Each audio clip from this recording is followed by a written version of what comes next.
দিকে একটা করে। সকলকে নিয়ে সুপ্রভাত। তো আজ ছিল 25শে বৈশাখ, রবীন্দ্র জয়ন্তী।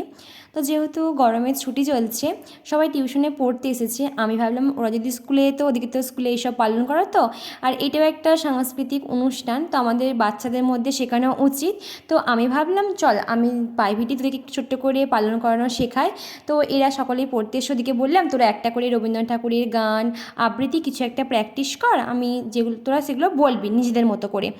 তো এখানে সবাইকে শেখালাম যে এভাবে ফুল দিতে হয়, মালা পরাতে হয়, দিয়ে প্রণাম করতে হয়। তো ওরা একে একে সেভাবেই আমার কথা মতো কাজ করছিল। আর কি বলবো, ওরা কিন্তু যেটা শেখায় না ভালোভাবে শিখে যায়। তারপরে প্রার্থনা দিয়ে ওদের অনুষ্ঠান শুরু করলো।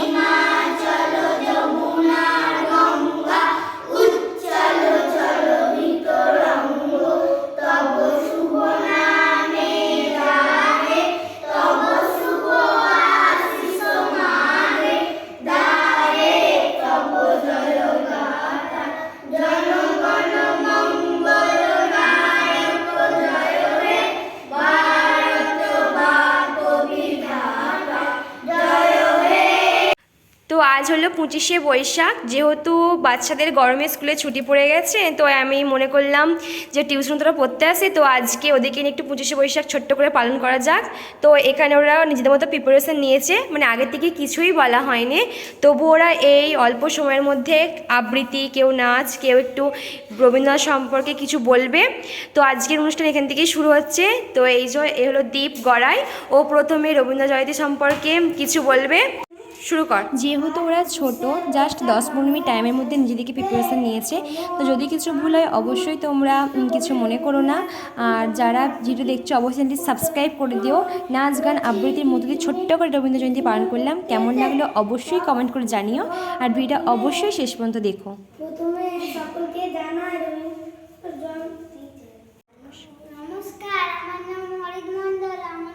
আমি আজকে একটা ছড়া বলে শোনাচ্ছি। আমাদের ছোট গায়ে ছোট ছোট ঘর থাকে, সেটা সবই মিলে নাই কেউ পর।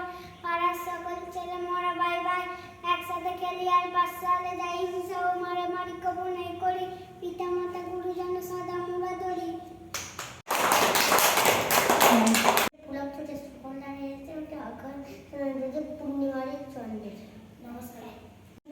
বউ ব্যয় করি, বউ দেশ ঘুরে দেখতে গিয়েছিলাম, পর্বতমালা দেখতে গিয়েছিলাম, কিন্তু দেখা হয় না চক্ষু মিলিয়া। মেঘের কোণে রোদ এসেছে, বাদল গেছে ছুটি।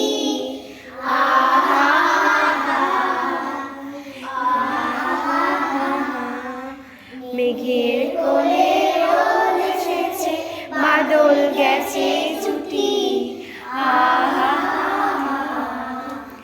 কি করি আজ ভেবে না পাই, পথ হারিয়ে কোন মনে যায়। কি করি আজ ভেবে না পাই, পথ হারিয়ে কোন মনে। ওদেরকে বললাম তোরা গানটা করছিস কর, ইচ্ছে একটু মানে গানটাতে নাচুক। তো ও ওর মতো করে সুন্দর করে নিচে দেখাচ্ছিল, যেমন বাচ্চারা করে। তো একটা সুন্দর অনুষ্ঠানের মধ্য দিয়ে অনুষ্ঠানটা আমি শেষ করলাম। কেমন লাগলো অবশ্যই কমেন্ট করে জানিও। তো অনুষ্ঠানের শেষে মাকে বলেছিলাম চকলেট আনতে, তো ওদিকে এই চকলেট দিলাম একটা করে। তো এই চকলেট ওদের কি খুশি, আর ওখানে চক রাখা ছিল, ওরা চক নিয়ে বায়না করছিল। তো কেমন লাগলো সবাই কমেন্ট করে জানিও। তো দেখো আজকে পড়ানো তো হলোই নি, এইভাবেই দিনটা কাটলো।